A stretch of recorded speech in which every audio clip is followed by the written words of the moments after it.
ചന്ദ്രകാന്ത്, ഈ അടുത്തിടെയായി നവമാധ്യമങ്ങളിൽ വരുന്നൊരു പ്രവണതയുണ്ട്. ഇപ്പോൾ ഇന്നലെ പോലും ഈ സലീം കുമാറിൻ്റെ മരണാനന്തര ചടങ്ങിലേക്ക് എത്തുന്ന ആളുകളെ ഫോക്കസ് ചെയ്യുന്നു. അവിടെ ജനങ്ങൾ ആഗ്രഹിക്കുന്നത് പലപ്പോഴും തങ്ങളുടെ പ്രിയപ്പെട്ട താരത്തിന് വിട നൽകാനാണ്. പക്ഷേ അങ്ങനെ മാത്രമാണ് ജനങ്ങളുടെ വികാരമെന്നൊന്നും വിലയിരുത്താൻ സാധിക്കില്ല.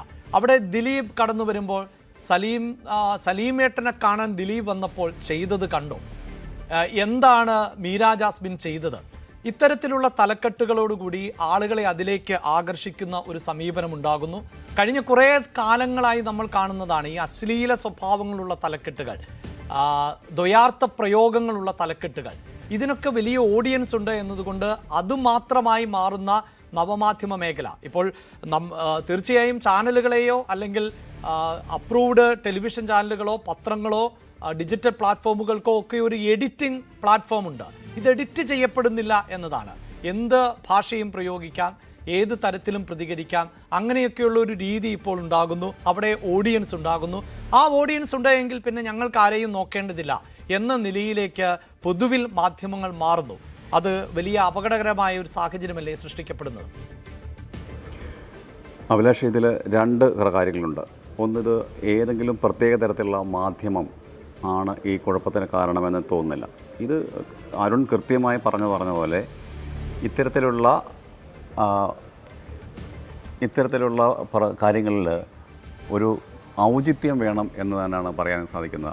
അത് നമുക്ക് എല്ലാവർക്കും വേണ്ട കാര്യമാണ്. അല്ലാതെ അത് നവമാധ്യമങ്ങൾക്ക് മാത്രം വേണ്ട ഒരു ഔചിത്യം എന്ന് പറയാൻ പറ്റില്ല. ഇന്നലെ സംഭവിച്ചത് ഏതാണ്ട് 100-ലധികം ഓൺലൈൻ മാധ്യമങ്ങൾ അടക്കമുള്ളവർ അവിടെ ഉണ്ടായിരുന്നു.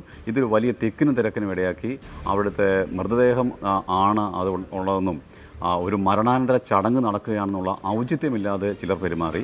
ഇത് എല്ലാവരും തന്നെ മാധ്യമപ്രവർത്തകരാണെന്നും ഇല്ല. ഞാനവിടെ പങ്കെടുത്ത ചില സിനിമാ പ്രവർത്തകരോട് അന്വേഷിച്ചപ്പോൾ പറഞ്ഞത് ചിലർ മനഃപൂർവ്വം ആ ബോഡിയുടെ അടുത്തു നിന്ന് മാറാൻ കൂട്ടാക്കാതെ നിന്നതും ഒരു കാരണമായി എന്ന് പറയുന്നു. ഇതൊരു ഔചിത്യത്തിൻ്റെ മാത്രം പ്രശ്നമാണ്. അല്ലാതെ നമ്മൾ ഉദ്ദേശിക്കുന്നത് പോലെ ഇതൊരു മാധ്യമ രംഗത്തെ തകർച്ചയോ അല്ലെങ്കിൽ ഒന്നുമില്ല. കാലം മാറുമ്പോൾ പലതരത്തിലുള്ള മാറ്റങ്ങൾ നമ്മുടെ മാധ്യമ രീതികൾക്കും മരണാനന്തര രീതികൾക്കും ഒക്കെ ഉണ്ടാകും.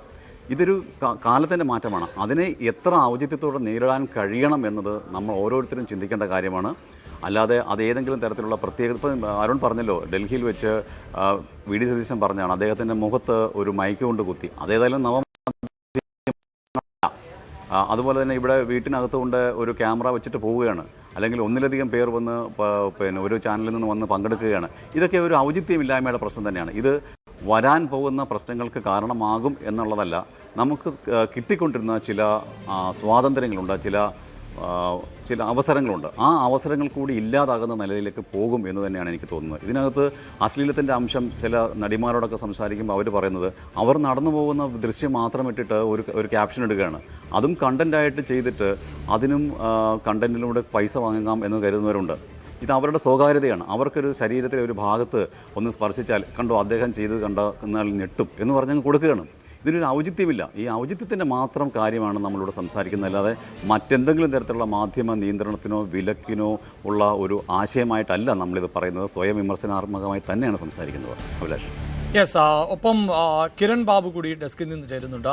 കിരൺ, ഇവിടെ ഇതാ ജനാധിപത്യത്തിൻ്റെ 4ാം തൂണ് എന്ന് തന്നെയാണ് മാധ്യമങ്ങളെ വിശേഷിപ്പിക്കുന്നത്. മാധ്യമങ്ങൾ ഒരു ജനാധിപത്യ സംസ്കാരത്തിൻ്റെ അനിവാര്യതയാണ്. കാരണം ഭരണകൂടങ്ങൾക്കടക്കം മാധ്യമങ്ങളെ മാറ്റി നിർത്തിയാൽ പൊതുവിൽ ജനങ്ങളെ അനായാസം ചൂഷണം ചെയ്യാൻ സാധിക്കും. അവിടെയാണ് പലപ്പോഴും മാധ്യമങ്ങൾ അവരുടെ റോൾ പുറത്തെടുക്കുന്നത്. അവിടെയാണ് നേരത്തെ ചന്ദ്രകാന്ത് സൂചിപ്പിച്ചതുപോലെ ചില അവകാശങ്ങൾ, സ്വാതന്ത്ര്യമൊക്കെ നമുക്ക് ലഭിച്ചിരുന്നുവെങ്കിൽ അതുകൂടി നഷ്ടപ്പെടുത്തുന്നത് പൊതുസമൂഹത്തെയും ബാധിക്കും എന്നുള്ളതാണ്. കാരണം ഈ ഉപരിപ്ലവമായ കാര്യങ്ങൾ മാത്രമല്ല ജനങ്ങൾ അറിയേണ്ടത്. ഒരു പക്ഷേ ഈ ഓൺലൈൻ മാധ്യമങ്ങൾ അതിനെ തള്ളിപ്പറയേണ്ടതില്ല. കാരണം ഓരോ വ്യക്തിയും മാധ്യമങ്ങളായി മാറുന്ന ഒരു കാലഘട്ടം വളരെ നല്ലതാണ്. ഇപ്പോൾ ഒരു സ്ഥലത്ത് ഒരു പ്രതിസന്ധി ഉണ്ടാകുന്നു. ആ പ്രതിസന്ധിയുടെ നേർസാക്ഷ്യം എന്ത് എന്ന് അവിടെ നിൽക്കുന്ന ഒരാൾക്ക് ദൃശ്യങ്ങൾ പകർത്താനോ അതല്ലെങ്കിൽ അത് പങ്കുവെക്കാനോ സാധിക്കുന്നുവെങ്കിൽ അത് വളരെ നല്ല കാര്യം തന്നെയാണ്. പക്ഷേ ഇവിടെ സലീം കുമാറിനെ പോലെ ഒരാൾ മരണപ്പെടുമ്പോൾ അത് ജനങ്ങൾക്ക് കാണാനും ജനങ്ങളിലേക്ക് എത്തിക്കാനുമായി സംവിധാനമുണ്ട് എന്ന് കൃത്യമായ ബോധ്യമുണ്ട്. അവിടേക്കാണ് ഈ 100 കണക്കിന് സംവിധാനങ്ങളുമായി ആളുകൾ എത്തുന്നത് എന്നുള്ളതാണ്. ഒപ്പം ഈ സൂചിപ്പിക്കുന്ന പോലെ തന്നെ മാധ്യമങ്ങൾക്കിടയിലും ഉണ്ടാകുന്ന തെറ്റായ പ്രവണതകൾ ഉണ്ട്. ഒരു പ്രധാനപ്പെട്ട വ്യക്തിയുടെ കൂടുതൽ വാർത്തകൾക്ക് news 18 Keralam YouTube channel subscribe ചെയ്യുക.